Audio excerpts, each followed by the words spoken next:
The betrayal didn't come with a scream. It came with the sound of paper sliding across a polished table. When the lawyer unfolded my mother's will, my name was barely there, just a passing mention, a ghost in black ink. The house, the savings, the land, every piece of her estate was left to my brother, Eric. For a moment, I couldn't breathe. I had spent 5 years caring for her. 5 years of missed promotions, empty bank accounts, and sleepless nights by her bedside. I'd spoon-fed her soup when her hands shook too much to lift a spoon. I'd sat up at 3 a.m., watching her chest rise and fall, terrified it might be the last time. I gave everything. And Eric? He visited twice a year. A birthday phone call. A Christmas card with his name scribbled next to his wife's. That was it. Yet somehow, the will left everything to him. I stared at the document until the letters swam. Eric leaned back in his chair, arms folded, smug as a cat that had cornered a bird. The lawyer's words blurred together, as per her final wishes, sole beneficiary. Final wishes. It was like my mother had erased me with a stroke of her pen. You want to know the worst part? I didn't even feel anger right away. I felt shame. For a split second, I thought maybe she hadn't trusted me. Maybe all those nights I tried my best weren't enough. Maybe I'd failed her. But then I looked at Eric, the faint smile playing on his lips, and the truth hit me. This wasn't Mom. This was him. He had gotten to her, manipulated her when she was weak, painted himself as the responsible son while I was trapped in the grind of caregiving. He'd whispered poison into her ear when her body was failing, twisting her love into a weapon. The betrayal wasn't hers. It was his. I didn't confront him that day. I didn't flip the table or scream at the lawyer. I walked out of that office in silence, my fists clenched in my pockets. Because here's something I've learned: explosions feel good in the moment, but they fizzle out fast. If I was going to respond to this betrayal, it wouldn't be with fire. It would be with steel. Eric thought he had won. He thought I'd roll over and let him walk away with everything my mother left behind. But what he didn't know was that I was already planning. Let me tell you what led up to that moment, so you understand why it cut so deep. After Dad died, Mom fell apart. She kept the house running, but her body was never the same. By the time I was in my 30s, she was frail, her health declining faster than she admitted. That's when I made a choice that would shape everything that came after. I gave up the promotion I'd been chasing. I left my apartment in the city and moved back home. At first, I told myself it would just be temporary, a few months until she got stronger. But weeks turned into months, and months turned into years. I became her caretaker. Not just her son, her nurse, her chauffeur, her cook. I kept track of her medications, drove her to endless doctor appointments, and paid bills with money I barely had. Every time I thought about leaving, she'd look at me with tired eyes and say, "I don't know what I'd do without you." So I stayed. Meanwhile, Eric lived his life. Vacations. A new car every other year. A house in the suburbs with a shiny fence and a golden retriever in the yard. He called once in a while to ask how she was doing, but never offered more. And Mom, well, she always lit up when he called. She never wanted him to see her at her weakest, so she painted a picture of strength. I let it slide. I told myself it was fine. I told myself she knew who was really there for her. But when she passed, and I sat in that lawyer's office, I realized Eric had been playing a longer game than I ever imagined. I didn't sleep that night. I sat in the living room surrounded by photographs, Dad holding me and Eric when we were little, Mom smiling in the kitchen with flour on her hands, the family we used to be. I thought about every sacrifice I had made, and how Eric had managed to erase it all with a few signatures. By dawn, my shame had hardened into something else. Not just grief. Not just anger. A resolve I hadn't felt before. If Eric wanted it all, fine. Let him think he had one. Let him preen in front of friends about his sudden inheritance. Let him move into Mom's house and hang his pictures on her walls. Because the deeper he settled in, the harder it would hit when I tore it all away. That was the moment my plan began. And trust me, the deeper I dug, the more I uncovered about just how far Eric was willing to go. Next, I'll tell you what I found when I started peeling back the layers of my brother's lies. Spoiler, this wasn't just a betrayal of me, it was a betrayal of our mother herself. I didn't walk into Mom's house for almost a week after the will reading. The grief was raw, the betrayal heavier than the air in that empty living room. Every picture on the wall reminded me of the woman I had cared for, the woman I thought would never let me down. But the truth was gnawing at me, this wasn't her doing. It was Eric's. And if I was right, then he hadn't just stolen my inheritance, he had stolen her voice in her final days. So I went digging. I started small. I pulled out her desk drawers, rifled through old bills, prescriptions, letters. Most of it was the same paperwork I had handled for years. But then, tucked into an envelope marked, personal, I found a letter from Eric. The date on it was 6 months before she passed. The words made my stomach turn. He had written about how worried he was for me, about how caregiving can turn into dependency, about how maybe I wasn't letting her make her own decisions anymore. He wrote about financial irregularities he had supposedly noticed, how I might be using her accounts for myself. Lies. Every last word. But to a woman in pain, vulnerable and tired, they might have sounded like concern. And then I noticed the last line, "Mom, I really think you should update your will. Just to protect yourself." Protect herself, from me. I sat there for a long time, clutching that letter, realizing just how deep the manipulation went. Eric hadn't needed to be around every day. He only had to plant the seeds of doubt and water them from a distance. By the time I saw her last breath, those roots had already choked me out of her trust. But it didn't stop there. The lawyer had mentioned Mom personally updated her will, signed and notarized in her own handwriting. But I had spent 5 years watching her hands tremble so badly she could barely hold a pen. How had she written clear, steady signatures on official documents? I requested copies. And when they came in the mail, I sat at the kitchen table with a magnifying glass. The signatures looked too neat. Too controlled. And one detail leapt out at me, the capital M in her name. My mother always looped it twice. In these signatures, it looped once. Eric had forged it. I wasn't a lawyer. I wasn't a detective. But I knew what I was looking at. And if he was willing to forge her name on her will, what else had he tampered with? I checked the bank records next. Months before her death, thousands of dollars had moved out of her account, money I had never touched. Some withdrawals were cash. Others were payments to a consulting firm I'd never heard of. I traced the address. It was nothing but a mailbox registered under Eric's name. My brother hadn't just manipulated her, he had siphoned money right out of her account while I was spoon-feeding her soup and paying her electric bill. That night, I sat in the dark, the records spread across the table, my heart pounding.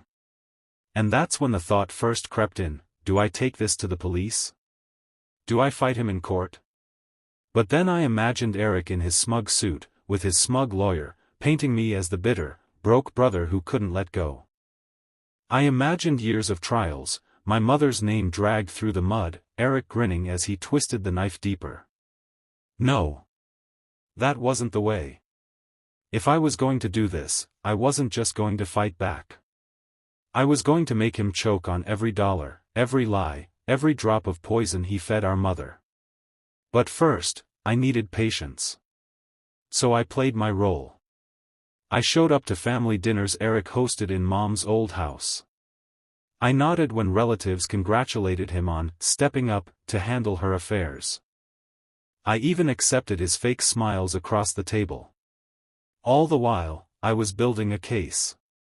Quietly. Patiently.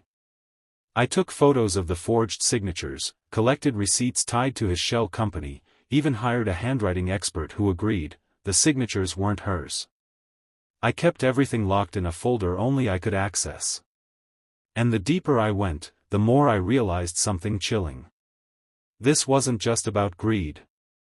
Eric hadn't only wanted the house, the savings, the land. He had wanted me erased. He wanted the narrative to be that I was the weak one, the dependent one, the son who drained our mother. He wanted to rewrite history, and he was nearly succeeding. One night, as I sat in the living room flipping through the evidence, I realized something important. Revenge wasn't just about getting even. It was about making sure the truth couldn't be buried. Eric thought he had silenced me when Mom signed that will. He thought the story ended there. But I was just getting started. There's a skill to pretending you're broken when you're anything but. I practiced it until it felt like a second skin. After I found the forged will and the trail of withdrawals to Eric's shell company, the weight of what he'd done settled into my bones. I could have stormed, screamed, or packed the evidence into an envelope for a cop. I could have done the dramatic things revenge movies make look satisfying. But real life doesn't hand out neat endings. Real life hands you consequences only if you're cunning enough to apply them. So I put on the act. At first I did the obvious, the grief, the hollow-eyed son who'd given up everything. People fell into the part easily: pity, casual condolences, the kind of arms that touch your shoulder and leave. I let them. I let Eric preen in front of visiting relatives, accept coffees from neighbors, and tape his new nameplate above Mom's mailbox. He wanted the stage. I let him have it. The more he believed the role he'd written for himself, the more careless he grew. Carelessness is a wide-open door when you know how to look. The handwriting expert's report was my foundation. Dr. Ellen Price, retired professor from the university, wrote back with language that was careful and brutal. Non-conforming to habitual signature, she wrote. Likely forged, differences consistent with simulation.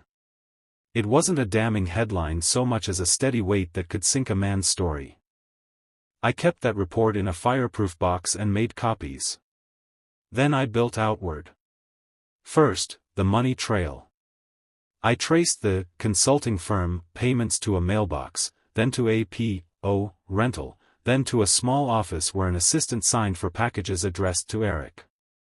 I paid for a private investigator, not a thriller-costly PI, just a methodical woman named Rosa who knew how to make people comfortable enough to talk. Rosa went to cashiers, bar owners, the man who ran the mortgage office. She slipped into conversations like water under a door and came back with names and dates, payments to contractors, checks cashed for renovations that never happened, and at least one odd wire to a car dealership. Next, the social quiet. I made a point of visiting people who'd been close to my mother, the women at her bridge group, the neighbor who fed her cat when I was at night shift, the nurse who'd come by twice a week. I asked questions with the tone of a man too tired to care. Did you see anything strange? I'd ask. Was she talking about changing things? People who had been too intimidated to speak in front of Eric started to drop pieces of the puzzle like breadcrumbs. A neighbor admitted he'd overheard Eric on the phone saying, "Make sure it looks like he's been handling her finances, we don't want anyone snooping." A nurse remembered Eric suggesting she keep an eye on medication refills. None of it was admissible on its own. But each scrap of testimony was a thread. And threads bind when you've got patience. I also started nudging Eric in ways that would make him reveal his patterns.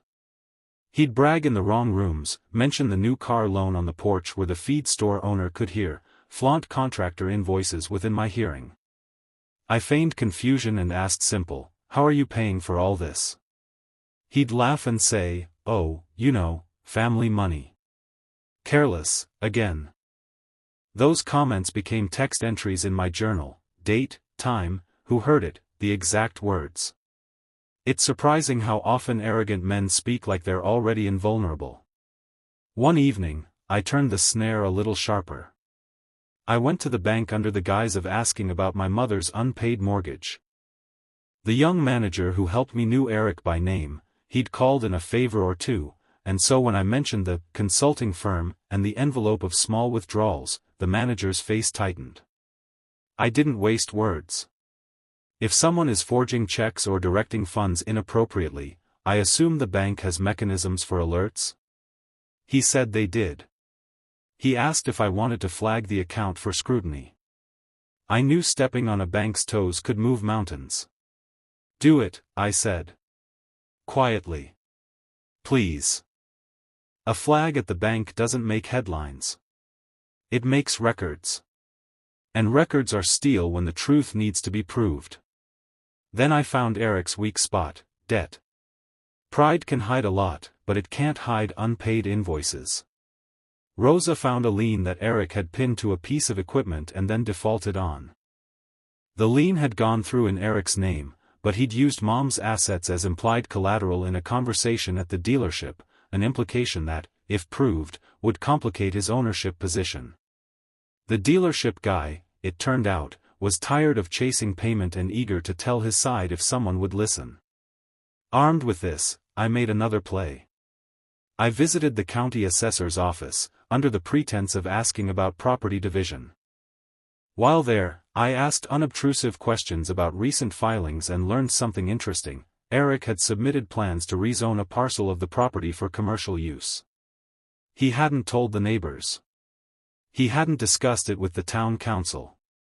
It was an ambitious move, one that required approval and, more importantly, public hearings. Public hearings mean records. Records mean scrutiny. Dreaming that big without the paperwork in order was his next mistake. Meanwhile, at home, I kept my face soft. I sat through family dinners and let the conversation flow as if I'd been defeated. I let him show me the new renovations he'd had done, the new appliances he'd bragged about. I congratulated him on being a good manager. It hurt, but it was necessary. Because the key to the kind of revenge I wanted wasn't to ruin him in one loud moment. It was to strip him of the narrative he'd created, the story that he had always been the responsible one, that he had loved and cared for our mother, that he was the rightful steward of everything she left behind. Once that story fell apart, his standing in town would collapse with it. So I started feeding contradictions into the town's gossip stream. Not lies, never lies. Just facts aligned in ways people could double-check. I tipped off an investigative reporter at the local paper with a carefully curated list of questions. Why was an elderly woman with trembling hands signing such neat documents? Who benefits when the caregiver is cut out? Questions invite curiosity. Curiosity invites scrutiny. And scrutiny invites consequences. There were times I worried I'd pushed too far. I heard Eric on the phone yelling into the receiver, "Someone's after me." Who's he talking to? Is he going to the police? He was panicked now, not the easygoing carefree brother I used to know. Panic makes people reckless. He started calling contractors, promising payment with statements like, "I have assets tied up, it'll be fine." He even tried to refinance a loan using Mom's legacy as fuel. The bank stalled. The dealership that sold him the equipment insisted on proof of funds. Little doors he'd assumed would stay open began to shut. And then on a rainy Thursday, the moment I'd been priming for arrived without any theatrics. An auditor from the bank called, not to me, not yet, but to Eric's number first. He asked for documentation of those consultancies. Eric stuttered, then promised to send it over. He didn't send it. The bank flagged the transfers for deeper review. It was a small thing, maybe, on paper. But it shifted the direction of the entire story. That night I locked the evidence folder in the fireproof box, sat down, and wrote a letter to myself. Not a letter for him, or for the lawyer, but a note about why I was doing it. I wrote about the nights I lifted my mother's hand and felt her smile, how she'd whispered thanks for being there. I wrote about the future I imagined when she was gone and how cruel it was to have that future stolen. That letter was my anchor. Revenge can drown you if you don't keep a tether to why you're doing it. I read it when doubts crept in and when the pity of friends made me question the path I'd chosen. It grounded me. A few weeks later, a contractor I'd quietly helped received a certified letter from a lawyer demanding payment. He called me in disbelief. He wanted to know whether it was true that Eric had promised payment and failed. I told him the truth, then handed him a copy of the bank's flag notice and the handwriting report. He agreed to meet with me and share his invoices. Those invoices, once collected and stapled together with the other documents, formed a picture that wasn't pretty for my brother. It was literal proof: money moved without explanation, signatures that didn't match my mother's, debts piled under her name with no visible authorization. I kept working like this for months, quietly, methodically, never letting emotion mar the plan. I let Eric lose his footing, and when he reached to steady himself, I made sure there was nothing to grip. One night, after a long day of meetings with lawyers and one desperate contractor, I sat in the kitchen with a cup of tea that had gone cold. The house was quiet. Mom's photographs watched me from the mantel, and for the first time since the will reading, the rage inside didn't feel like red heat. It felt like a focused beam. I had the documents. I had witnesses. I had the bank's interest. He was making mistakes every day, and sometimes, the simplest act of revenge is patience, the patience to wait until your opponent collapses under his own hubris. There's a line between justice and cruelty, and I tried to stay on the right side of it. I wanted my mother's dignity restored, not a show of bloodletting. And that meant the next moves had to be surgical, public enough to matter, private enough to be irrefutable. In the next part, I'll pull the threads together and start to close the net. I'll show you the moment when those dry, boring papers, bank flags, contractor invoices, handwriting reports, turn into the thing that makes a whole town take notice. That's where everything changes.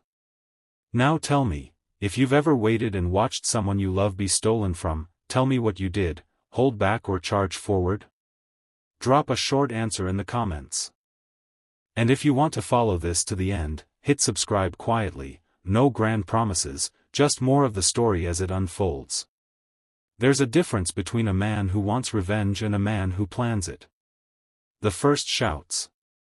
The second arranges the quiet things that force the shouting to happen on its own. By the time spring loosened the last of the mud from the ruts in the field, Eric was wobbling. He didn't know it yet. Arrogance makes that hard to see, but the scaffolding he'd built on lies had already sprung a few loose boards. My job was to wobble the rest until the whole thing came down in a place where everyone could see it. I'd spent the winter building alliances one polite phone call at a time. The contractor who'd been stiffed? He'd agreed to testify about bounced checks if the money wasn't made right. The dealership clerk who'd been fed stories about collateral? He'd sign an affidavit. Rosa, my investigator, had turned up receipts that traced payments to a mailbox and then to a credit card Eric used for personal expenses. Dr. Ellen Price's handwriting report sat at the center of my stack like a verdict waiting to happen. The bank had their own file now, flagged and growing colder by the week.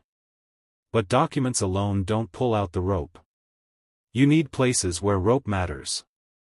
I needed forums, the places where town decisions happen, where neighbors talk, and where law can be made to reach into a man's pockets. So I started with the county planning office. Eric's rezoning application was the perfect wedge. He'd filed to change a parcel from agricultural to commercial, planning cabins and a legacy center. He'd done it quietly, assuming the paperwork would slide through with the charm he used at coffee shops. He hadn't reckoned on public hearings. I contacted the county clerk and filed a formal objection to the rezoning. That meant a public hearing, meaning notices went up on the property, meaning neighbors got a letter and a reason to ask questions. I didn't pretend to be an enemy of progress. I had no problem with thoughtful development. I was against a fraudulent, debt-fueled scheme that stripped a dying woman of her savings to make the illusion of success. The hearing gave people a platform. It gave me a stage where paper could speak. Next, I tightened the legal screws. Robert drafted a petition asking the court to place a temporary injunction on any sale or transfer of assets pending the probate challenge. If approved, it would freeze much of what Eric was counting on: the equipment, the parcels, the cash flow he used to reassure creditors. It wasn't dramatic, it was surgical. I signed the documents. Robert filed them quietly. The judge set a date. At the bank, I asked the manager, the one who'd answered the phone the night the flag went up, for any and all records tied to the consulting payments. He was cooperative in a way that surprised me, likely because bankers are, at their core, prudes who hate messy accounts even more than small-town gossip. We arranged for a formal review. A bank audit is tedious, but it's also an industrial-strength light bulb over a man's finances. When the auditors asked for invoices and documentation, Eric's paper house began to show its cracks. I also reached out to the local paper. Small-town reporters love a thread that pulls at community memory. Nobody expected the boy who left town to return with a shiny suit and a forged will. I wasn't looking for sensational headlines. I wanted accuracy and attention. I sent them a carefully worded list of questions and a copy of the handwriting report, not to smear, but to invite scrutiny. The reporter came by, asked 2 polite questions, and filed them away. A week later, a piece appeared that didn't accuse. It asked why a struggling caregiver had been cut out of a will. The tone was simple. The effect was not. Meanwhile, I kept feeding the bank and the county small, undeniable facts. A contractor who'd been stiffed sent a bill to the county address. The county returned it with a notice that taxes were unpaid on the parcel Eric claimed would fund everything. The dealership pressed on collection. Investors who had once nodded during Eric's presentations began asking questions. Where was the documentation? Who was on the title? Why were liens lodged against equipment that should have been owned free and clear? Once one investor pulled out, others followed. Capital evaporates quickly when confidence evaporates. At home I didn't play righteous. I played patient. I let him show off the little things: newly painted trim, a theatrical idea about honoring a mom with a statue, invitations to fundraisers. I smiled, took photos when he asked, complimented his choices when neighbors were around. He fed his image with my silence. It made him bolder. It made him sloppy. One afternoon, Eric came to the porch white-faced, carrying a stack of invoices. He said he'd been served with a preliminary order, a notice that somebody had filed to contest the will and to temporarily freeze major disbursements. He spat my name like it was a bad taste. "You did this," he said, voice clipped, trying to sound angry and failing. The anger was thin, fear sat under it like a hard kernel. I didn't answer. I didn't need to. The fear did the work. That's what I'd bet on: fear is clumsy. When men get scared, they make worse decisions. Eric was no exception. He called more contractors, promised overnight payments. He sold off farm equipment to a buyer who wanted a quick deal and didn't ask questions. One buyer did ask questions, though, about the title, about liens, and the seller stammered. Nobody wants to buy trouble unless the discount is obscene. Eric learned that the hard way. Deals collapsed. Cash flow narrowed. The creditors circled. The hearing in probate court arrived like a knock that had been building on the door for months. The judge, a no-nonsense woman who'd presided over more family disputes than she liked, heard the petition and the counter. Robert stood beside me. The bent angle of his jaw was the image of steadiness. Eric's lawyer was loud, theatrical, playing a script of, "But Mom wanted this." He tried to humanize the fraud with a performance of affection. You learn a lot about a man in the way he looks at a courtroom. Eric looked at the gallery of neighbors like someone begging for applause he didn't deserve. He tried to make the story about love. He failed. We presented the handwriting report. We presented bank records. We presented a string of affidavits. We didn't have the final word. Judges take their time, but the hearing did something I wanted badly. It took the dispute out of the backyard gossip and placed it under the law, where paper and testimony have weight. And testimony is the kind of thing you can't fake without making more mistakes. Lying in court costs you more than pride. It costs you money, reputation, and sometimes liberty. The judge issued a temporary order to maintain the status quo until a full probate hearing. That meant Eric couldn't sell the land or the equipment, and the bank heightened its scrutiny. His vision stalled overnight. Then, the public thread, the reporter I'd nudged published a longer piece about the bank flag and the injection of public scrutiny. The town read it. People I'd only known in passing called to offer support. The contractor who'd been stiffed walked into the bank with a printed ledger. The feed store owner looked Eric in the eye and asked, "Did you plan to pay us back?" The man stammered. Conversations that used to be smiles and nods turned to questions. That night, while the house felt colder and the porch light hummed, I received a call from Rosa. She'd followed one of Eric's paper trails to a mailbox unit and found a stack of invoices, all signed in a handwriting that matched the forgeries. "You've got more than you think," she said, and in her voice was the sound of someone who'd seen too much truth to keep it quiet. I sat at the kitchen table until my tea went cold. The papers were stacked in neat piles, copies for the bank, copies for the county, copies for the lawyer, an extra set for the paper. The plan was working. It felt like watching a winter river finally break through ice, slow, inevitable, and final in its way. But there was one last thing to arrange. Public hearings and court orders would stop the money and stall the deals, but if I wanted Eric removed from the narrative completely, if I wanted people to see that he hadn't just inherited but had actively betrayed an aging woman, then the story needed to play out where he was most proud, in front of the community he'd been courting. So I asked the county to move the rezoning hearing to a bigger venue and to allow public comment. I told the reporter the date. I quietly tipped off a few neighbors who'd been quiet out of fear. I asked the bank auditor to attend if he could. I arranged for the contractor with the most damning invoices to have copies for everyone. And I told Robert to be ready with a concise statement for the court. It was, in a sense, the final stitch. I didn't tell everyone everything, you don't show your hand all at once. But I laid out enough rope and called the men who could pull on it. The night before the hearing, Eric came to the porch again. He was hollowed out, eyes bloodshot from no sleep. He demanded to know who'd leaked to the paper. He accused me of ruining the family. I stood quiet in the doorway, and for a moment I thought of my mother's hands, how they'd once smoothed my hair. I thought of the nights I'd held a shaking bowl to her lips and listened to her whisper thanks. I thought of the way a son's duty can be chewed up and spat back as evidence of weakness.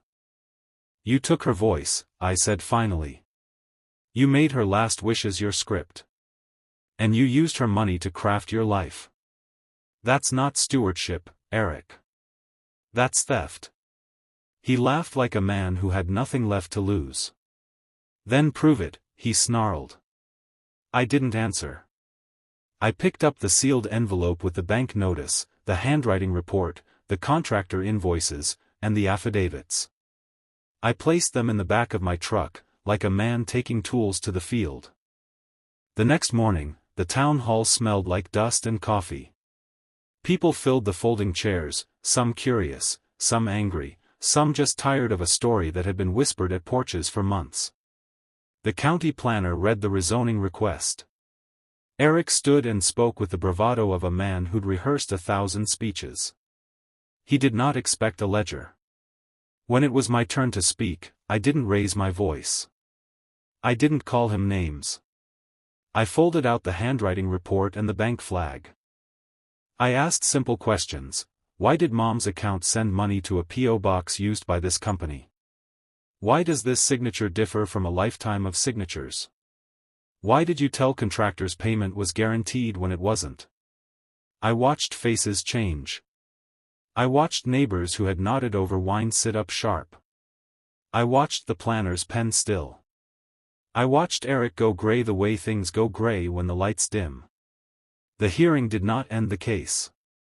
It did not return my mother's voice in one breath. But it changed the air. People stopped assuming. People started asking. And when people ask, records are requested, audits deepen, and the law follows. When I left the hall that afternoon, someone patted my shoulder and said, "Good on you, Dan." It wasn't a triumphal clap, more like a small, necessary recognition. The snare had closed around Eric as designed, but the final pull was still a step away. I could taste it now, not bitterness, not victory exactly, but something quieter, the sense that truth was finding its feet again. Eric thought he'd broken me. He thought his lies, his manipulation, and his greed would leave me weak and begging. But what he didn't realize was that every insult, every forged document, every cruel smirk had only sharpened me. When the court date arrived, he strutted in like he owned the place. He wore a tailored suit, paid for with my money, and carried himself like a man who believed he was untouchable. He even had the nerve to wink at me as I sat with my attorney. But confidence without foundation is just arrogance in costume. The judge entered, stern and sharp, and the proceedings began. My lawyer laid out every piece of evidence, the forged checks, the bank transfers, the taped conversations where Eric bragged about bleeding the old man dry. The courtroom was silent, except for the sound of Eric's false bravado crumbling with each exhibit. When his turn came, he sputtered excuses. "I was helping Dad manage his finances, it was for his own good, he's not of sound mind." That's when I spoke. Calm. Clear. Deadly certain. "Your Honor, I may be older, but I am not senile. My son forged my signature. He drained my savings. And he did it while pretending to care for me. That's not family, that's fraud." The judge's ruling came swift and brutal. The properties and accounts Eric had tried to claim were restored to me. His name was blacklisted from my estate. And worst of all for him, the evidence was strong enough for criminal charges. As the bailiff led him out, Eric turned to me, eyes wide with disbelief. "Dad, how could you do this to your own son?" I leaned forward, locking my gaze with his. "You did this to yourself. You stopped being my son the moment you chose betrayal over love." And just like that, he was gone. Months passed. I rebuilt, not just my finances, but my life. I traveled, I reconnected with old friends, and I finally lived for myself. The bitterness faded, replaced by a calm pride. Because revenge, I learned, isn't about destroying the other person, it's about reclaiming your power. Eric had tried to bury me. Instead, I buried his schemes. So, let me leave you with this. If the person you'd sacrifice everything for betrayed you, would you forgive, or would you fight back? Because sometimes, the sweetest revenge is simply surviving stronger than they ever imagined.